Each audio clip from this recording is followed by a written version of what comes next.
నేను విశ్వాసము గురించి చెప్పుకుంటూ వస్తున్న కొన్ని విషయాలు. విశ్వాసము మన జీవితంలో ఎలా ఇంప్రూవ్ అవ్వాలి. ఎండ్ టైమ్స్లో చాలా మందిలో ఏముండదని చెప్పాను, నేను విశ్వాసము ఉండదు అని చెప్పాను. దేవుడు సహాయం చేస్తాడనే విశ్వాసం ఉండదు, దేవుని యందు నమ్మకం ఉండదు. విశ్వాసం కోల్పోవటానికి నేను లాస్ట్ వీక్ ఒక మాట చెప్పాను, ధనాపేక్ష సమస్త కీడులకు మూలము. ధనాపేక్ష వలన మన విశ్వాసం ఏమైపోద్దంట, భ్రష్టులైపోతారు అని చెప్పాను. ధనాన్ని ఆశించి కొంతమంది డబ్బుని ప్రేమించి తమ మనస్సులను దేవుని మీద నుంచి తొలగించుకుంటారు. విశ్వాసం పాడవటానికి ప్రధాన కారణముగా ధనం గురించి చెప్పాను. ఒకడు దేవునికి సిరికి దాసుడుగా ఉండలేడు, ఒకరిని ప్రేమించి ఒకరిని ద్వేషిస్తాడని చెప్పాను.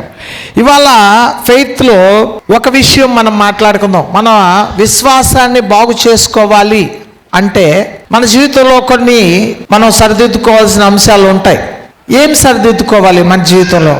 మనకి ప్రార్థన తెలుసు, వాక్యము తెలుసు, యేసయ్య తెలుసు, దేవుని బిడ్డలు తెలుసు, గొప్ప గొప్ప పాస్టర్లతో పరిచయాలు ఉంటాయి, గొప్ప గొప్ప వ్యక్తులతో పరిచయాలు ఉంటాయి. కానీ మనకి ఎక్కడో ఏదో లోపము, ఎక్కడో మనం బలహీనమైపోతూ ఉంటాం. విశ్వాసములో మనము నిలబడలేకపోతూ ఉంటాం. దేవునితోటి సరి అయిన ప్రార్థన సహవాసం ఉండకుండా పోతూ ఉండిద్ది. ఎందుకని చూడండి, అందులో ఒక అంశము ఏంటంటే 1 యోహాను 2:15, ఈ లోకమునైనను లోకములో ఉన్న వాటినైనను ప్రేమింపకుడి, లోకములో ఉన్న వాటినైనను ప్రేమించకుడి. ఎవడైనను లోకమును ప్రేమించిన ఎడల తండ్రి ప్రేమ వానిలో ఉండదు.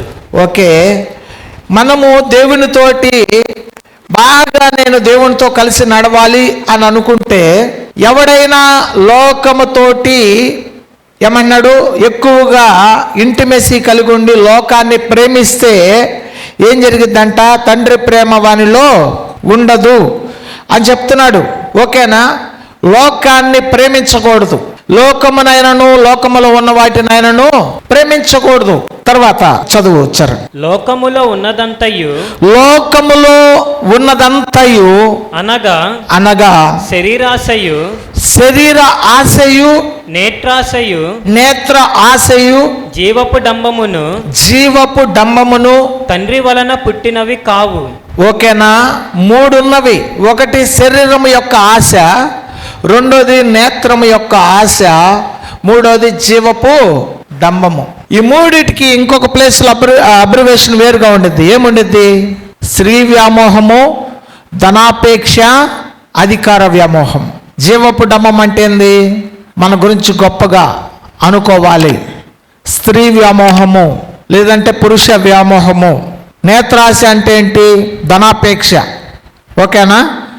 కాబట్టి మనము ఇవన్నీ కూడా దేవుని వల్ల కలిగినవి కాదు. ఎవడైనా ఏమన్నాడు? దేవుణ్ణి ప్రేమించాలి, దేవుని ప్రేమ వానిలో ఉండాలి అంటే ఫస్ట్ చేయాల్సింది ఏంటంటే, లోకాన్ని ప్రేమిస్తే దేవుని ప్రేమ అతనిలో ఉండదు. లోకాన్ని ప్రేమిస్తే లోకమునైనను లోకములో ఉన్న వాటినైనను ప్రేమించకూడదు అని చెప్తారు. యేసు ప్రభు రాకడలో కూడా మిద్దె మీద ఉన్నవాడు కిందకి దిగకూడదు అని రాస్తుంది. యేసయ్య వచ్చేటప్పుడు ఏం చేయకూడదంట? మిద్దె మీద ఉన్నవాడు కాస్ట్లీ డైమండ్ రింగ్ ఒకటి ఉంది, అది తీసుకొని వస్తానని కిందకి రాకూడదు. ఎందుకని? కాస్ట్లీయెస్ట్ డాక్యుమెంట్స్ ఉన్నాయి, కాస్ట్లీగా ఉన్న ఫోన్స్ ఉన్నాయి, కాస్ట్లీగా ఉన్న చాలా విలువైన వస్త్రాలు ఉన్నాయి అని మనము దిగకూడదు. మిద్దె మీద ఉన్నవాడు కిందకి దిగకూడదు అని బైబిల్ చెబుతుంది. ఎందుకు దిగకూడదు? దేవుని సన్నిధిలో దేవుని ప్రేమను పొందే వ్యక్తి లోకమునైనను లోకములో ఉన్న వాటినైనను ప్రేమించకూడదు. దేవుని రాజ్యానికి వెళ్ళే వ్యక్తి లోకాన్ని ప్రేమించేవాడైతే బైబిల్ రాసి పెట్టేసింది, అతనిలో దేవుని ప్రేమ ఉండదు. నేను లోకాన్ని ప్రేమిస్తాను కానీ దేవుని కూడా నా హృదయంలో చోటు ఉంది అని ఒకవేళ నువ్వు అనుకుంటే నువ్వు మోసంలో ఉండవు. ఎందుకని? లోకమునైనను లోకములో ఉన్న వాటినైనను ప్రేమించకూడదు. ఓకేనా? సరే, ఆ లోకము దాని ఆశయు గతించిపోవును. ఫస్ట్ లోకాన్ని ప్రేమించకూడదు. తర్వాత యాకోబు రాసిన పత్రిక 4వ అధ్యాయం 4వ వచనం. వ్యభిచారిణులారా, ఈ లోక స్నేహము దేవునితో వైరమని మీరెరుగరా?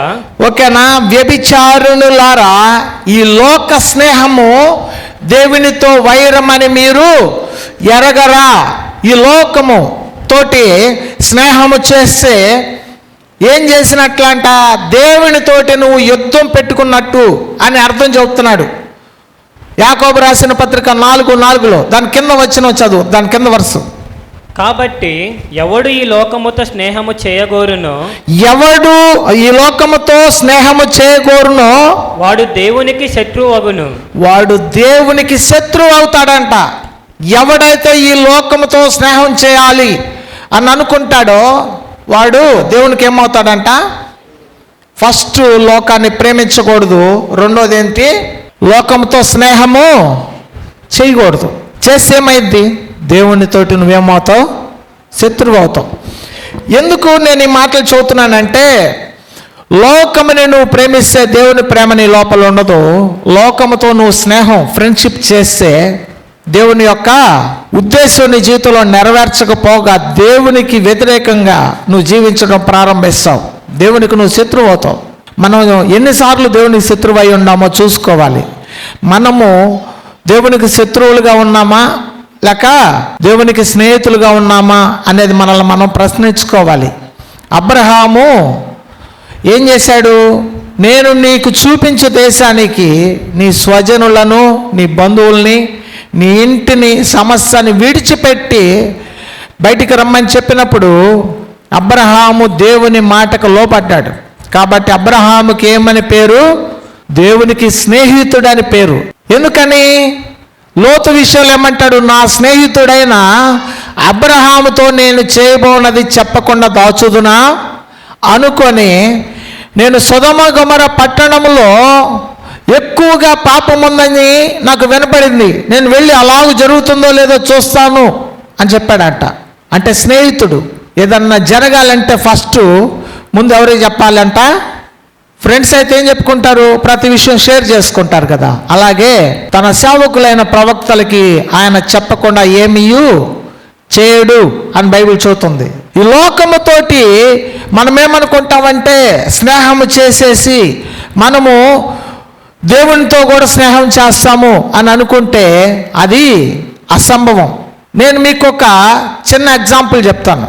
నేను లోకములో పడిపోవటానికి ముందు చేసిన విషయం ఏంటంటే, నాకు తెలిసిన వాళ్ళందరూ మందు తాగుతూ ఉంటారు, నేను వాళ్ళతో పాటు వెళ్ళి కూర్చునేవాడిని. కూర్చోవటానికి వెళ్తే ఒక అతను చెప్పాడు, ఎందుకు వాళ్ళతో పాటు వాళ్ళు మందు తాగుతూ ఉంటారు కదా అంటే, నేను అలాంటి టైప్ కాదు, నేను చాలా నిష్ట కలిగిన వాడిని, మందు తాగమంటే తాగేవాడిని కాదు. వాళ్ళు ఊరకట్లా తాగుతూ ఉంటారు, నేను జస్ట్ కంపెనీ ఇస్తాను అని చెప్పి నా జీవితం ప్రారంభమైంది. ఆ తర్వాత నా జీవితం అంతమయ్యే స్టేజ్కి వెళ్ళినప్పుడు దేవుడు పట్టుకున్నాడు. ఎందుకని? ఈ లోక స్నేహము దేవునితో వైరము. నువ్వు అనుకోవచ్చు, నీకు నువ్వు తెలివి కలిగిన వ్యక్తిగా, తెలివి కలిగిన పురుషుడు, తెలివి కలిగిన స్త్రీగా నువ్వు ఉండవచ్చు.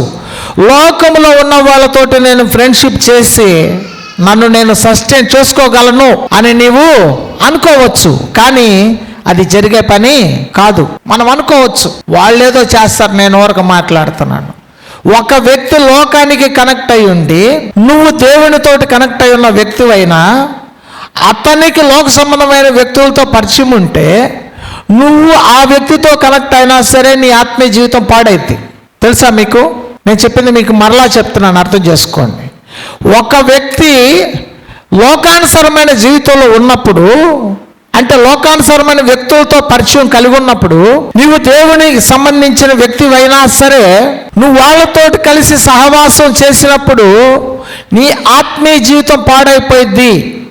బైబిల్ ఏం చెబుతుందంటే, చెడు నడవడి మంచి ప్రవర్తనని చెరుపును. మంచివాడు కూడా చెడిపోతాడంట. ఎందుకు? చెడ్డ నడవడి మంచి ప్రవర్తన కూడా చెరిపేసిద్ది. ఒకటి, లోకముని ప్రేమించకూడదు. రెండు, లోకముతోటి స్నేహము చేయకూడదు. బైబిల్ ఏమనుంది? కీర్తనల గ్రంథం రాసిన దావీదు ఫస్ట్ మొదలుపెట్టిన ఆలోచన వాక్యం ఏంది? కీర్తనలో ఫస్ట్ ఏంటి? మొదటి అధ్యాయం మొదటి వచనం, దుష్టుల ఆలోచన చొప్పున నడవక పాపుల మార్గమున నిలవక అపహాసకులు కూర్చుండు చోట కూర్చుండక యెహోవా ధర్మశాస్త్రమునందు ఆనందించుచు దీవారాత్రము ధ్యానించువాడు ధన్యుడు. మొదలు పెట్టటమే ఆ మాటతో మొదలు పెట్టాడంటే ఏమని అర్థం? దేవునితో సహవాసం చేయకుండా, దేవునికి మనము లోపడకుండా, లోకానుసారమైన వ్యక్తులతో ఎక్కువ కనెక్టివిటీని పెంచుకున్నప్పుడు మన జీవితంలో మన ఆత్మీయ స్థితి పడిపోయిద్ది అని వాక్యము క్లియర్గా చెప్తుంది. వ్యభిచారులారా, ఈ లోక స్నేహము దేవునితో వైరము అని మీరు ఎరగరా? ఏమన్నాడు? ఎవడు లోకముతో స్నేహము చేయగోరునో వాడు దేవునికి శత్రువగును. ఓకేనా? మనం చాలాసార్లు అనుకుంటాం, బాప్తీసం తీసుకున్నాను అయిపోయింది. బాప్తీసం తీసుకోగానే అయిపోయిద్దా? ఎవ్రీడే శోధన ఉండిద్ది. ఏమన్నాడు పౌలు భక్తుడు? మంచి పోరాటము పోరాడి తిని, నా పరుగు కడముట్టించి తిని, నా విశ్వాసము కాపాడుకుంటుని. ఎవ్రీడే ఫైట్ ఉండిద్ది, విశ్వాసానికి ఫైట్ ఉండిద్ది. ఎవ్రీడే సాతాను నిన్ను పడేయటానికి ఎవ్రీడే చూస్తూనే ఉంటాడు. సాతాను అనేక రకాలైన విధానాలతోటి ఎవరిని మింగుదామా అని గర్జించు సింహం వలె మన వైపు చూస్తూ ఉంటాడు. కాబట్టి మనము గమనించాలి. అపొస్తలుల కార్యంలో చూడండి, ఒక మాట రాస్తుంది, 2వ అధ్యాయం 40వ వచనం. ఇంకను అనేక విధములైన మాటలతో సాక్ష్యమిచ్చి, ఇంకను అనేక విధములైన మాటలతో సాక్ష్యం ఇచ్చి, మీరు మూర్ఖులకు ఈ తరము వారికి.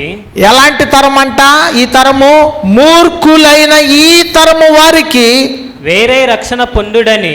వేరుగా ఉండి రక్షణ పొందాలి, కలిసి ఉండి రక్షణ పొందుతామంటే కుదరదు. మూర్ఖులైన ఈ తరము వారికి వేరై ఉండి రక్షణ పొందాలి అని వారిని ఏం చెప్పాడట? హెచ్చరించెను. హెచ్చరిక వేరు, ఆజ్ఞ వేరు, ఏమంటే చెప్పటం వేరు, బతిమాలుకోవటం వేరు. హెచ్చరిక ఎక్కడుండేది చెప్పండి? చూసారా? రైల్వే స్టేషన్ దగ్గర కానీ, పెద్ద కరెంట్ ఆఫీసుల దగ్గర కానీ ఏమని ఉంటుంది? హెచ్చరిక.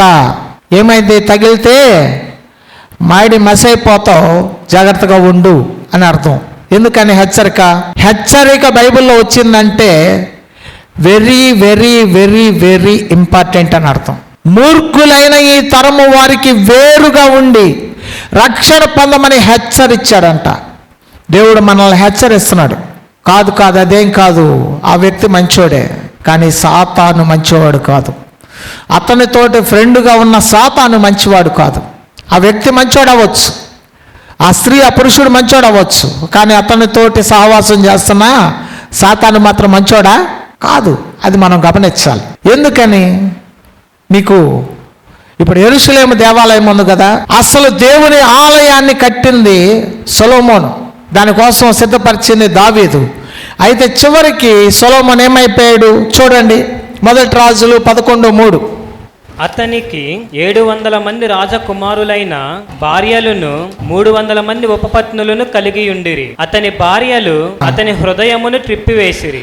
అతని భార్యలు అతని హృదయమును తిప్పివేసిరి. హృదయం తిరిగిపోవటం అంటే ఏంటి? తర్వాత సొలొమోను వృద్ధుడై ఉన్నప్పుడు, సొలొమోనుకి వృద్ధుడైనప్పుడు, ఒకప్పుడు మంచి తెలివి కలిగిన వాడు, జ్ఞానము కలిగిన వాడు, వృద్ధుడైనప్పుడు అతని భార్యలు అతని హృదయమును ఇతర దేవతల తట్టు తిప్పగా అతని తండ్రి అయిన దావీదు హృదయము వలె అతని హృదయము దేవుడైన యెహోవా ఎడల యథార్థము కాకపోయెను. యథార్థముగా లేదు. తర్వాత సొలొమోను అస్తారోతు అను సీదోనీయుల దేవతను ఎవరిని పూజించాడంట? ఇప్పుడు కట్టిన యెరూషలేము మందిరం కట్టిన సొలొమోను చివరికి ఏం చేశాడు? అష్టారోతు దేవతలను పూజ చేయటం మొదలుపెట్టాడు, సీదోనీయుల దేవతలను పూజ చేయటం మొదలుపెట్టాడు. దేవుని దగ్గరికి వెళ్ళి నాకు జ్ఞానం ఇవ్వు, వీళ్ళందరినీ పరిపాలించటానికి అని చెప్పిన సొలొమోను చివరికి ఏమైపోయాడు? విగ్రహారాధన చేయటం ప్రారంభించాడు. ఎందుకు? ఫ్రెండ్షిప్. ఫస్ట్ మనం బాగానే ఉండొచ్చు, మన ఆత్మీయ జీవితం కొత్తల్లో బాగానే ఉండిద్ది అనమాట. తర్వాత నీ జీవితం పతనం అవుతున్న సంగతి నీకు కూడా అర్థం కాదు. ఎందుకనంటే అది బైబిల్ చెప్తున్న రూల్. ఈ లోకంతో నువ్వు ఎప్పుడైతే ఇంటిమేసి ఎక్కువగా కలిగి ఉంటావో నువ్వు చిన్నగా నీ ఆత్మీయ స్థితి పడిపోతూ ఉండిద్ది. ఓకేనా? బైబిల్లో ఈ మాట ఎందుకు చెబుతున్నాడంటే మన జీవితంలో మనం కూడా జాగ్రత్త పడాలి. హెచ్చరిస్తున్నాడు, మూర్ఖులైన ఈ తరము వారికి వేరే రక్షణ పొందాలి. వాళ్ళందరూ మందు తాగటానికి వెళ్తున్నారు, నేను బాప్తీసం తీసుకున్నాను, నీకు కావాలంటే చెప్పి ఎంతో కొంత పోపిస్తాను. అవునా? ఎంతో కొంత పోపిస్తావా? నేను మీకు మరలా చెబుతున్నా, గుర్తుపెట్టుకోండి. ఒకడికి నువ్వు మందు పోపిస్తే వాడి కుటుంబం మీద ఉన్న శాపము నీ కుటుంబం మీదకి వచ్చింది. నిజం చెబుతున్నా, నేను సేవకుడిగా నేను చెప్పాలి కాబట్టి. ఎవరైనా సరే అటువంటి శాపాలు నేను అనుభవించాను కాబట్టి చెబుతున్నా. నేను మిలిటరీ నుంచి వచ్చినప్పుడు ప్రతి ఒక్కడు నన్ను అడిగే ఒకటే ఒక మాట, మిలిటరీ మందు తీసుకొచ్చావా అని. అటువంటి శాపాలు నేను అనుభవించాను కాబట్టి చెబుతున్నా, మీరు ఆ జీవితంలోకి వెళ్ళకూడదని. ఓకేనా? వాడు తాగి పడిపోయినా, వాడి లివర్ చెడిపోయినా, వాడు వెళ్ళి వాళ్ళ భార్యను కొట్టినా, వాడికి యాక్సిడెంట్ అయి చచ్చిపోయినా ఆ శాపం నువ్వే అనుభవించాలి. నేను తాగలేదు కదా, నేను బాప్తీసం తీసుకున్నాను, అయితే మూర్ఖులైన ఈ తరము వారికి వేరే రక్షణ పొందాలి. అంతేగాని నీ ఇష్టానుసారంగా జీవిస్తా నేను బాప్తీసం తీసుకుని కుదరదు. అవి కుదరవు. ఎందుకనంట, వ్యభిచారుణులారా, ఈ లోక స్నేహము దేవునితో వైరమని ఎరగరా. లోకంలో చాలామంది ఫ్రెండ్స్ ఉంటారు. మనము ఏం చేయాలంట, ఆ ఫ్రెండ్స్ని ఎంతవరకు చూడాలి. వాళ్ళు నిన్ను మోటివేట్ చేస్తున్నారా, నువ్వు వాళ్ళని మోటివేట్ చేస్తున్నావు అని ఒకసారి చూడాలి. ఎవరెవరిని మోటివేట్ చేస్తున్నా కాటాలో పెట్టుకొని చూసుకోవాలి. వాళ్ళని మందు నువ్వు మానిపిస్తున్నావా, నీ చేత వాళ్ళు మందు తాగిస్తున్నారా అనేది ఆలోచించాలి. ఏం చేస్తున్నావు? అర్థమైందా నేను చెప్పింది? కాబట్టి జాగ్రత్తగా ఉండాలి. లోకమును ప్రేమించకూడదు, లోకముని స్నేహించకూడదు. ఓకే? తర్వాత చూడండి, 1 కొరింథీ 7:31. ఈ లోకము అనుభవించువారు అమితముగా అనుభవింపనట్టును ఉండవలేను. ఏలయనగా ఈ లోకపు నతన గతించుచున్నది, మీరు చింతలేని వారే ఉండవలేనని కోరుచున్నాను. ఓకేనా? ఏమన్నాడంటే, ఈ లోకాన్ని అనుభవించే వాళ్ళు అమితముగా అనుభవించకూడదంట. సొలొమోను విషయంలో ఏం జరిగిందంట, విగ్రహారాధన చేయటం వల్ల ఏం చేశాడు, అతని హృదయము తిప్పివేశారు. 1 తిమోతి 1:18.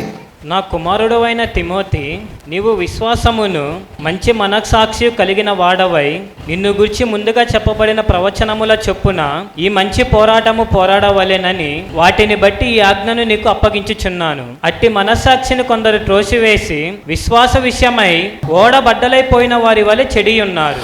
వాళ్ళు ఏం చేశారంట, విశ్వాస విషయములో బద్దలైపోయారు. ఎందుకు? మనస్సాక్షిని ఏం చేశారంట, త్రోసివేశారు. నీ మనసు ఇది తప్పు అని చెప్తున్నా కానీ దాన్ని నువ్వు పట్టించుకోకపోతే తర్వాత నీ విశ్వాసం ఎలా పగిలిపోయిద్దంట, వాడ పగిలిపోయినట్టు పగిలిపోతే. సముద్రంలో వాడ పగిలిపోతే బాగు చేసుకోవడం కుదిరిద్దా? దాన్ని బాగు చేయటం కాదు, మనము కూడా మరలా ఒడ్డుకు రావటమే కష్టం. ఎందుకనంటే మంచి మనస్సాక్షి ఉండాలి. లోకంలో ఉన్న మనస్సాక్షి కాదు, మంచి మనస్సాక్షి కలిగి ఉండాలి. తర్వాత రోమీయులకు రాసిన పత్రిక 12:2. మీరు ఈ లోక మర్యాదను అనుసరింపక ఉత్తమమును అనుకూలమును సంపూర్ణమైన దేవుని చిత్తమేదో పరీక్షించి తెలుసుకొనున్నట్లు మీ మనస్సు మారి నూతన మగుట వలన రూపాంతరం పొందాలి. మనసు మారి రూపాంతరం పొందాలి. ఎందుకంటే ఈ లోక మర్యాద ఒకటి ఉండిద్ది. ఈ లోక మర్యాదలో మంచి ఏదో చెడేదో మనం గమనించాలి. ఉత్తమము, అనుకూలము. లోకంలో కొన్ని మంచి మర్యాదలు కూడా ఉన్నాయి. ఏంటి చెప్పండి? ఎవరన్నా రోగులుగా ఉన్న వాళ్ళ దగ్గరికి వెళ్ళి పలకరించి వస్తారు, ఫార్మాలిటీగా. అది మంచిది, దాన్ని మనం గమనించాలి. ఏమంటారు? కొన్ని చెడు ఉంటాయి, అవి మనం తీసుకోకూడదు. ఉత్తమము, అనుకూలము నైన దేవుని చిత్తమేదో నువ్వు గ్రహించున్నట్లు మీ మనస్సులు మారి రూపాంతరం పొందాలి. ఓకేనా? కొలసీయులకు రాసిన పత్రిక 2:8. ఆయనను అనుసరింపక మనుషుల పారంపర్యాచారమును. ఎవరిని అనుసరించాలి? యేసు ప్రభువుని అనుసరించాలి. మనుషుల పారంపర ఆచారాలు ఉంటాయి, తెలుసా మీకు? మనుషుల ఆచారాలు కొన్ని ఉంటాయి. ఆఫ్రికాలో ఇక్కడ ఈ పెదవుని కట్ చేసుకొని ఒక పెద్ద ఏదో ఒక రౌండ్ ఏదో పెడతారంట, అది వాళ్ళ ఆచారం. ఆ ఆచారం తీసుకొని ఎక్కువ కట్నం ఇచ్చి మ్యారేజ్ చేసుకుంటారంట. నేను యూట్యూబ్లో చూశాను. అంటే ఏంది, వాళ్ళకేంది అనాదిగా వస్తున్న ఆచారం అది. మనము అవి కాదు, ఇక్కడేమన్నాడు, దేవుణ్ణి అనుసరించాలి. మనం అనాదిగా వస్తున్న ఆచారాలను అనుసరిస్తే ఏమొచ్చిందో తెలుసా? అనాదిగా వస్తున్న శాపాలు కూడా నీ మీదకి వస్తాయి. హలో, నేను చెప్పింది అర్థమైందా? నీ మనసులు మారి నువ్వు రూపాంతరం చెందితే నీ మీదకి ఆ శాపాలు రావు. ఓకే, తర్వాత అనగా ఈ లోక సంబంధమైన మూల పాఠములను అనుసరించి మోసకరమైన నిరర్ధక తత్వజ్ఞానము చేత మిమ్మల్ని చెరపట్టుకొని పోవాడు ఎవడైనా ఉండునేమో అని జాగ్రత్తగా ఉండాలి. తత్వజ్ఞానం అంటే తెలుసా మీకు? ఊరకంటారు కదా, గాల్లో దీపం పెట్టి దేవుడా అంటే అయిందా అంటారు. అవునా? అంటే ఏంది? దేవుణ్ణి నమ్మనివ్వకుండా చేయటానికి వాళ్ళు వాడే ఎగ్జాంపుల్స్. దానివల్ల నీకేమైందంటే ఈజీగా నువ్వు మోసపోతావు. దేవుని మీద నుంచి నీ మనసు తొలగిపోయింది. అంతా దేవుడే అనుకుంటే జరిగిద్దా అంటావు. ఓకేనా? దేవుడు చెప్తున్న మాటల యొక్క వివరాన్ని నువ్వు అర్థం చేసుకోవాలి. మోసపరిచే విధంగా ఉందా, తత్వజ్ఞానం ఉందా, లేకపోతే విశ్వాసం ఉందా, దేవుని అనుసరించే విధంగా ఉందా అనేది మనం జాగ్రత్తగా చూడాలి. వాక్యము మిమ్మల్ని మోసపరుచున్నట్లుగా ఎవడైనా మోసపరుస్తున్నాడేమో జాగ్రత్తగా చూసుకోండి. తత్వజ్ఞానము జనరల్ నాలెడ్జ్ కాదు కావాల్సింది. ఓకేనా? తర్వాత జాగ్రత్తగా చూచుకొనుడి. ఎందుకనగా దైవత్వం యొక్క సర్వ పరిపూర్ణత శరీరముగా క్రీస్తునందు నివసించుచున్నది. దైవత్వము అంటే మొత్తం కూడా యేసు ప్రభువే, ఆయనే దేవుడు. ఒక మనిషి ఒక మాటతోటి సముద్రాన్ని అలల్ని ఆపు చేయటం అనేది అసాధ్యం. ఒక మనిషి చనిపోయిన వ్యక్తిని ఒక మాటతోటి చనిపోయి 3 రోజులైన తర్వాత తిరిగి రమ్మని చెప్పటం అసాధ్యం. ఒక మనిషి కళ్ళు లేని వ్యక్తికి ఒక మాటతోటి కన్నులు తీసుకురావటం అసాధ్యం. కానీ యేసు ప్రభు వారు ఏం చేశాడంట? దైవత్వము యొక్క సర్వ పరిపూర్ణత క్రీస్తులో ఉంది. దేవుడు యేసు ప్రభు వారు ఆయన శక్తి కలిగిన వాడు. మిగతా వాళ్ళు ఎవరు కూడా అవేవి చేయలేదు. అది నువ్వు గమనించాలి.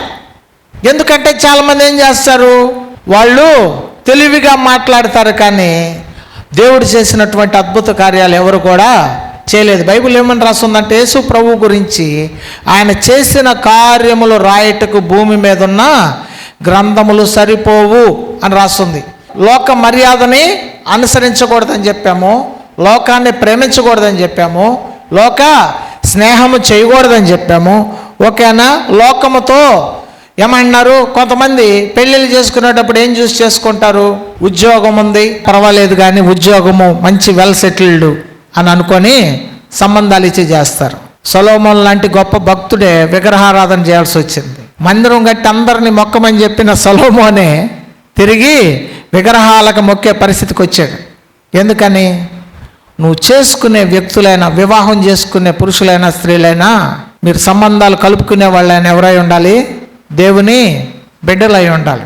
ఇంకొక విషయం తెలుసా, నీవు లోకముతోటి కనెక్ట్ అయి ఉండటం వల్ల నీ బిడ్డల మీద కూడా ఆ ప్రభావం పడిద్ది. లోతు ఏందంట, తను సొదొమ గొమొర పట్టణములోకి వెళ్ళి నివాసం ఉండిన తర్వాత అక్కడున్న ఫ్రెండ్షిప్కి వాళ్ళ పిల్లలు అలవాటు పడిపోయారు. తర్వాత ఏమయ్యారు? వాళ్ళు అమోనీయులకు ఒకళ్ళు, మోయాబీలకు ఒకళ్ళు మూల పురుషులు. ఎందుకయ్యారు? శపించబడిన వంశానికి ఎందుకయ్యారు? ఎందుకంటే నువ్వు ఉన్న ప్లేస్ మంచిది కాకపోతే ఆ ప్లేస్ నుంచి నువ్వు బయటికి రావాలి. నీ వాల్యూను నువ్వు కాపాడుకోవాలి. మీరు విలువ కలిగిన వెలపెట్టి కొన్న రక్తము, అమూల్యమైన రక్తము చేత కొనబడ్డారు. మరేం చేయాలి? మనం లోకంతో తిరగకూడదు, లోక మర్యాద అనుసరించకూడదు, లోకంతో స్నేహం చేయకూడదు, లోకాన్ని ప్రేమించకూడదు, ఇవన్నీ మాట్లాడుకున్నాం. మరి ఏం చేయాలి? చూడండి, యోబు 22:21, ఆయనతో సహవాసము చేసిన ఎడల నీకు సమాధానము కలుగును, మీకు సమాధానము కలుగును, అలాగున నీకు మేలు కలుగును, అలాగున నీకు మేలు కలుగును. ఆయనతో సహవాసం చేస్తే, దేవునితో నీకు ఫ్రెండ్షిప్ ఉంటే ఏం జరిగిద్దంట? సమాధానం వచ్చింది. అలాగ నీకేమొచ్చిద్ది? మేలు వచ్చింది. చెడ్డ వాళ్ళతోటి తుంటరులతో సహవాసం చేయవాడు తన తండ్రికి అపకీర్తి తెస్తాడని రాస్తుంది. తుంటరులతో తిరిగేవాడు ఎవరిది తెస్తాడంట పేరు, చెడ్డ పేరు. వాళ్ళ తండ్రికి ఏమంటారు, పలానా వాళ్ళ అబ్బాయి, వాళ్ళ ఇంటికి కూడా అవమానం వచ్చింది. నీ ఇంటికి కూడా, నీ ఇంటి పేరుకి కూడా అది మొత్తం స్ప్రెడ్ అయిపోయింది. ఏమంటున్నాడు, తుంటరుల సహవాసం చేయవాడు తన తండ్రికి ఏం చేస్తాడంట, అపకీర్తి తెస్తాడు. తన తండ్రి ఇంటి వారికి ఏం తేవాలి, మంచి పేరు తేవాలి. మన ఇంటికి మనం ఏం తేవాలి, మంచి పేరు తేవాలి. కానీ మనము ఎందుకు మన పేరుని చెడగొట్టుకుంటూ మన కుటుంబం పేరును కూడా ఎందుకు చెడగొట్టాలి? దానికి కారణము మన సహవాసం. తుంటరుల సహవాసము చేయవాడు తన తండ్రిని ఏం చేస్తాడంట, అపకీర్తి పాలు చేస్తాడు. చెడ్డ కీర్తి, ఉన్న పేరు పోగొడతాడు అని అర్థం. కాబట్టి జ్ఞాపకం చేసుకోవాలి, నేను ఒక్కడనే తిరిగితే, నేను ఒక్కదాన్నే నా ఇష్టానుసారంగా ఫ్రెండ్షిప్ చేస్తే నాతోటే పోయిద్దని అనుకోకూడదు. అది నీకు, నీ కుటుంబానికి, నీ బిడ్డలకి పూర్తిగా లింక్ అయి ఉండిద్ది. నోవాహు తన ఇంటి వారి రక్షణ కొరకు ఓడ కట్టుకున్నాడు. అతని ఇంటి వారందరూ రక్షించబడ్డారు. ఓకేనా? కాబట్టి మనము కూడా మన ఇంటి వారి కొరకు రక్షణ ఓడ కట్టుకోవాలి. ఎందుకనంటే కొంతమంది ఏమన్నాడు, అవిశ్వాసులకి ఏం చేస్తారంట, నేను ఒకరోజు చెప్పాను, అపవిత్రులైన పిల్లలు పుడతారు. బైబిల్లో ఉందా మాట. అవిశ్వాసులుగా ఉంటే పుట్టే పిల్లలు కూడా ఎలాంటి వాళ్ళు ఉంటారు, తుంటరు పిల్లలు, చెప్పిన మాట వినకుండా ఉండే పిల్లలు పుడతారు. నిజం. కావాలంటే అలాంటి వాళ్ళ తండ్రిని తల్లిని చూసి వాళ్ళ బిడ్డలను చూడండి, అర్థమైపోయింది. ఎందుకనంటే భక్తిహీనులు, అపవిత్రులకు పుట్టే పిల్లలు ఏమంటారు, అపవిత్రులు అవుతారని బైబిల్ చెబుతుంది. మనల్ని మనం ఏం చేసుకోవాలి, దేవునిలోకి మార్చుకోవాలి. ఒకసారి ఆదాము తినవద్దన్న పండు తిని ఆజ్ఞ అతిక్రమించాడు. తర్వాత కుమారుడు ఎవరు పుట్టారు, కయ్యను. కయ్యనులోకి ఏమొచ్చింది, ఏం క్యారెక్టర్ ఉంది, సహోదరుడి మీద ద్వేషం, అతను కొట్టి చంపేద్దామన్న క్యారెక్టర్. ఓకేనా? ఎందుకు నేను ఈ మాట చెబుతున్నానంటే, పితరుల విషయంలో కూడా మనము అవి పనిచేస్తాయి. ఎప్పుడు మనం దాన్ని మార్చుకోవాలి అంటే, క్రీస్తుతో సహవాసం చేస్తే, ఆయనతో సహవాసం చేసిన ఎడల నీకు సమాధానము కలుగును, అలాగూ నీకు మేలు కలుగును. నీ కుటుంబం మొత్తానికి నువ్వు వెలుగుగా మారిపోవాలి, నువ్వే ఆశీర్వదించబడటానికి కారణం అవ్వాలి. ఓకేనా? తర్వాత రోమీయులకు రాసిన పత్రిక 10వ అధ్యాయం 17వ వచనం. కాగా వినుట వలన విశ్వాసము కలుగును, వినుట క్రీస్తును గుర్చిన మాట వలన కలుగును. వినుట వలన విశ్వాసము కలుగును, వినుట క్రీస్తును గుర్చిన మాట వలన కలుగును. వినటం వలన విశ్వాసం వచ్చింది. మన విశ్వాసము బాగు చేసుకోవాలి అంటే చెడు సహవాసాలు చేయకుండా దేవునితో సహవాసం చేయాలి. దేవుని మాట వినాలి, దేవుని వాక్యం వినాలి. క్రీస్తును గురించిన మాటను విన్నప్పుడు నీకేమొచ్చిందంటే విశ్వాసం వచ్చింది. చాలామంది ఏమంటున్నారు, ఎవడైనా తన నోటికి కళ్ళెమ్మ పెట్టుకోకుండా ఉన్న ఎడల అతని భక్తి వ్యర్థమే. నువ్వు ఊరక మాట్లాడుతూ ఉంటే నీ నోరు ఏమైపోయిందంట, అతని భక్తి వ్యర్థమే. వినాలి, మాట్లాడుటకు నిదానించాలి, వినుటకు వేగిరపడమని బైబిల్ చెబుతుంది. ఇవన్నీ చిన్న చిన్న మిస్టేక్స్గా కనపడతాయి కానీ పెద్ద నష్టాన్ని కలిగిస్తాయి. ఏంటంటే మన ఆత్మీయ జీవితంలో విశ్వాసాన్ని పాడు చేస్తాయి. ఎక్కడ ఉంది చెప్పండి, తీయండి. యాకోబు రాసిన పత్రిక 1వ అధ్యాయం 26వ వచనం. ఎవడైనను నోటికి కళ్ళెము పెట్టుకొనక తన హృదయమును మోసపరుచుకొనుచు. ఎవడైనా నోటికి కళ్ళెం పెట్టుకోకుండా తన హృదయాన్ని మోసపరుచుకొంచు. భక్తి గలవాడనని అనుకొనిన ఎడల, భక్తి గలవాడనని అనుకొనిన ఎడల వాని భక్తి వ్యర్థమే. నువ్వు ఊరక మాట్లాడుతూ ఉన్నా సరే నీ భక్తి పాడైపోయింది. ఏం చేయాల్సిన అవసరం లేదు. ఎవరితోటన్నా కాసేపు లోక సంబంధమైన వ్యక్తితో తిరిగినా, లోకాన్ని ప్రేమించిన, లోక సంబంధమైన విషయాలు మాట్లాడినా, లోక సంబంధమైన మాటలు విన్నా, ఓకేనా, ఏమైందంట నీ భక్తి వ్యర్థమే, పాడైపోతుంది. ఏమి వింటున్నారో జాగ్రత్తగా చూసుకోవాలి. క్రీస్తును గురించిన మాట మన జీవితాల్లో ఏం తీసుకొచ్చింది, విశ్వాసాన్ని తీసుకొచ్చింది. ఎందుకు నేను ఈ మాటలు చదువుతున్నానంటే, ఈ రోజుల్లో అనేకుల్లో విశ్వాస భ్రష్టులు అవటానికి ప్రధానమైన కారణం ఫ్రెండ్షిప్. ఎవడో ఒకడు మంచి వ్యక్తిగానే ఉంటాడు కానీ అతను లోకానికి కనెక్ట్ అయి ఉండటం వల్ల మనకు వచ్చే నష్టం ఏం లేదులే అని మనం అనుకోవటం వలన జరుగుతున్న నష్టం. ఏమంటున్నాడు, ఈ లోక స్నేహము దేవునితో వైరము. ఓకేనా? ఎందుకనంటే ఎవడు లోకాన్ని ప్రేమిస్తాడో తెలుసా? బైబిల్లో ఏమని రాశాడు తెలుసా? యేసుప్రభు ఏమని చెప్పాడు తెలుసా? మీరు మనుషుల ఎదుట నీతిమంతులని అనిపించుకొనగోరుచున్నారు గనుక మీలో దేవుని ప్రేమ లేదు. మనుషుల ముందు మంచోళ్ళని అనిపించుకోవాలనుకుంటే దేవుడి ప్రేమ ఉండదు. ఉండిద్దా? యేసయ్యను ఎంతమంది ప్రేమించారు భూమి మీద? ఎంతమంది ప్రేమించారు? బైబిల్ తీసుకొని వెళ్తుంటే ఏమంటారు? అబ్బో బైబిల్ తీసుకొని ఈ మధ్య చర్చికి కూడా వెళ్తున్నావా? ఆహా అంటారు. అదే వాళ్ళతో పాటు మందు తాగటానికి వెళ్ళామనుకో ఏమంటారు? పద వెళ్దాం అంటారు. అవునా కదా? ఎందుకని? వాళ్ళకి నువ్వు ఎప్పుడైతే ఆపోజిట్ దీంట్లో వెళ్ళటం ప్రారంభిస్తావో అప్పటి నుంచి వాళ్ళకి నెగిటివ్ అయిపోతూ ఉంటావు. ఈ లోకము నిన్ను, క్రీస్తుని ద్వేషిస్తే నిన్ను కూడా ద్వేషించింది. ఈ లోకము నిన్ను కొనియాడిన ఎడల శ్రమ అని బైబిల్ చెబుతుంది. ఈ లోకము నిన్ను ఎక్కువ పొగిడింది అనుకో ఏమని అర్థం? వాళ్ళకు అనుగుణంగా నాట్యం చేస్తున్నావని అర్థం. వాళ్ళు ఏం చెప్తే అది వింటున్నావని అర్థం. ఈ లోకము నిన్ను పొగిడిన ఎడల నీకేందంట? శ్రమ. ఓకేనా? ఎందుకని? లోకము కాదు మనల్ని పొగడాల్సింది. ప్రతి వాని క్రియలకు తగిన మెప్పు ఘనత నా దగ్గర ఉంది. దేవుడు మనల్ని పొగడాలి, దేవుడు మనల్ని మెచ్చుకోవాలి. కాబట్టి మన జీవితంలో ఎక్కడ మనం కోల్పోయామో మన విశ్వాసాన్ని చూసుకొని మనం బాగు చేసుకోవాలి. ఇవన్నీ ఎక్కడ బాగు అవుతాయి? దీనికి ఒక షెడ్ ఉంది. ఏంటి ఆ షెడ్డు? నీవు ప్రార్థన చేయనప్పుడు నీ తలుపులు వేసుకొని రహస్యమందు చూచు నీ తండ్రికి ప్రార్థన చేయాలి. సహవాసం అంటే ఏంది? నువ్వు ప్రార్థన చేయాలి. వెళ్ళి అక్కడికి వెళ్ళినప్పుడు ఏ ఏ ప్లేసుల్లో నట్లు లూజ్ అయిపోయినాయో, బోల్టులు లూజ్ అయిపోయినాయో అన్నీ కూడా దేవుని సన్నిధికి వెళ్ళి నువ్వు రహస్యంగా ప్రార్థన చేసేటప్పుడు అన్నీ కూడా దేవుడు టైట్ చేస్తాడు. ఏ వ్యక్తి జీవితంలో ప్రార్థన ఉండదో ఆ వ్యక్తి జీవితంలో ఎంత జ్ఞానము తెలివి ఉన్నా సరే ఏమీ ఉపయోగం ఉండదు. ఎందుకంటే నువ్వు దేవునితో ఉండాల్సిన టైము లోకముతో ఉంటే నువ్వు నష్టపోతావు. లోకంతో పెట్టే టైం నేను దేవునితో పెడితే నువ్వు ఆశీర్వదించబడతావు. అలాగున నీకు మేలు కలుగును, సమాధానము కలుగును, మేలులు జరుగుతాయి. నీ జీవితంలో మేలులు జరగాలంటే ఏం చేయాలి? దేవునితో టైం ఎక్కువ స్పెండ్ చేయాలి. దేవునితో టైం ఎక్కువ స్పెండ్ చేయటం అంటే ఏంటి? దేవుని వాక్యం వినటం, దేవుని సన్నిధిలో ప్రార్థన చేయటం, దేవా నా ఎడల నీ చిత్తం ఏంటో బయలుపరచని అడగటం, దేవా నీ స్వరము నాకు కూడా వినిపించని అడగటం, దేవా నీవు నాకు దర్శనము ద్వారా కనపడు, నీ వాక్యం ద్వారా నాతో మాట్లాడు అని అడగాలి. మనం మనుషులు మనం ఎలాగైతే అడుగుతామో అలాగే మన తండ్రిని కూడా మనం అడగాలి. రహస్యముగా ప్రార్థన చేయాలి. చేసినప్పుడు ఏం జరిగిద్దంట? నీ పరలోకపు తండ్రి నీకు ప్రతిఫలం ఇస్తాడు. ఎప్పుడు? నువ్వు ప్రార్థన చేయాలి, దేవునితో టైం గడపాలి.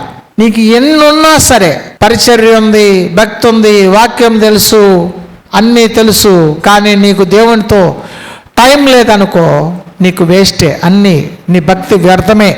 దేవుని సన్నిధిలో ప్రార్థన చేసే అనుభవం లేదు.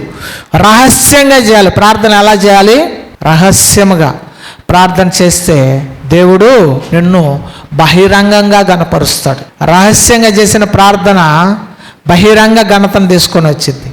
దానియేలు రహస్యంగా ప్రార్థన చేశాడు. అవునా? సంఘము పేతురు కోసం రహస్యంగా ప్రార్థన చేసింది. అవునా కదా? బహిరంగ ఘనత దేవుడు ఇస్తాడు. కాబట్టి నువ్వు రహస్యమందు చూచు నీ తండ్రికి నువ్వు ప్రార్థన చేస్తే దేవుడు నీకు ప్రతిఫలము ఇస్తాడు. కాబట్టి ఈ లోకము, దాని నటన, ఈ లోక స్నేహము, ఈ లోక మర్యాదను మనం విడిచిపెట్టాలి. వాళ్ళు చెప్పిన విధానాల్లో మనం నడవటానికి వీలు లేదు. ఎందుకంటే యేసు ప్రభు చెప్పిన మాటల్లో మనము నడవాలి. Thank you. God bless you. మీ అందరు కొందనాలు.